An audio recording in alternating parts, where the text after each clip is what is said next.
Can you hear the cries? A brutal war is being waged here between two bitter enemies.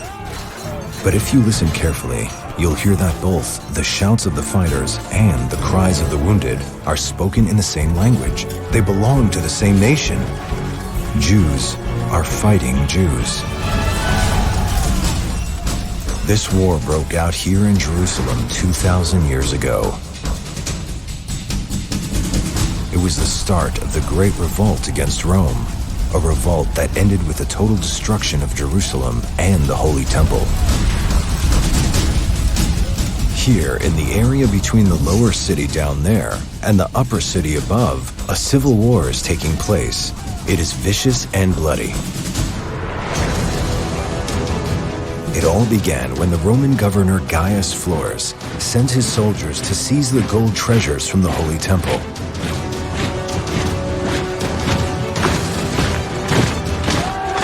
This was the peak of a series of acts of violence, murder, and looting led by Florus in Judea and Jerusalem.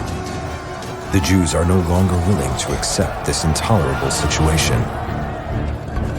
With makeshift weapons, they ferociously attack the Roman soldiers and chase them away from the temple. The uprising spreads rapidly, and the Jews liberate the Temple Mount from Roman rule. They cancel the sacrificial ceremony for the emperor's welfare.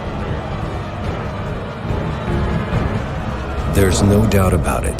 This is a revolt against Roman rule, and war is about to break out. During this time, the high priests, government officials, and wealthy people are terrified of the harsh response that the emperor will inflict upon the city. They do their best to calm things down.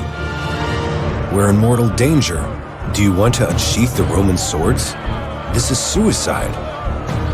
But no one listens to them. The people hold the high priests, dignitaries, and wealthy citizens in contempt. They hate them. But why? What provoked this hatred? To get to the root of the cause, let's visit Jerusalem's upper city.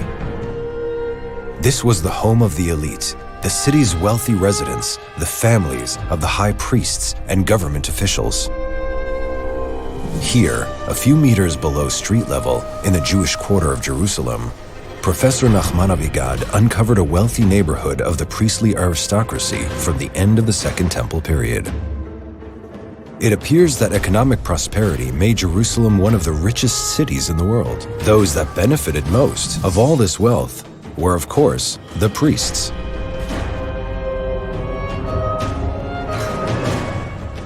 This home, for example, was more than 600 square meters in size.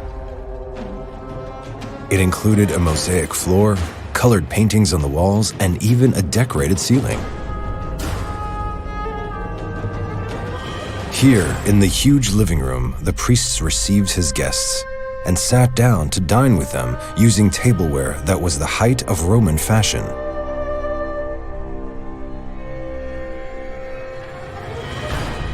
Some of these finds are very special, such as these beautiful, hand-carved stone items.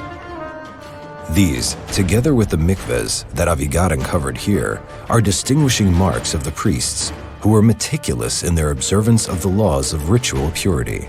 The ostentatious affluence infuriates the people.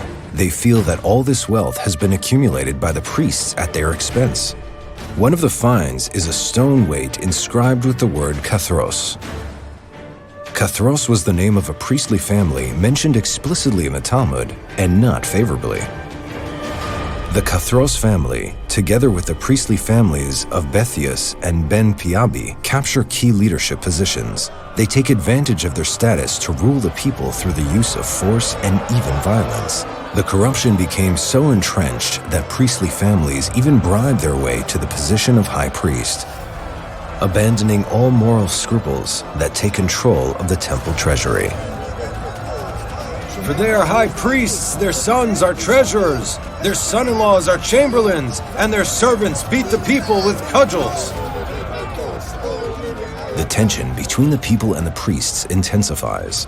When one of the priests violates the instructions of the rabbis during Sukkot, the people cannot restrain themselves and they pelt him with etrogim. From their simple homes in the lower city, the residents of Jerusalem look upwards to the houses of the upper city with hostility and hatred. Now, we can understand why, when the riots against Florus broke out, the people are unwilling to accept the priests' attempts at persuasion. In their eyes, the leaders care only for themselves and are collaborating with the enemy.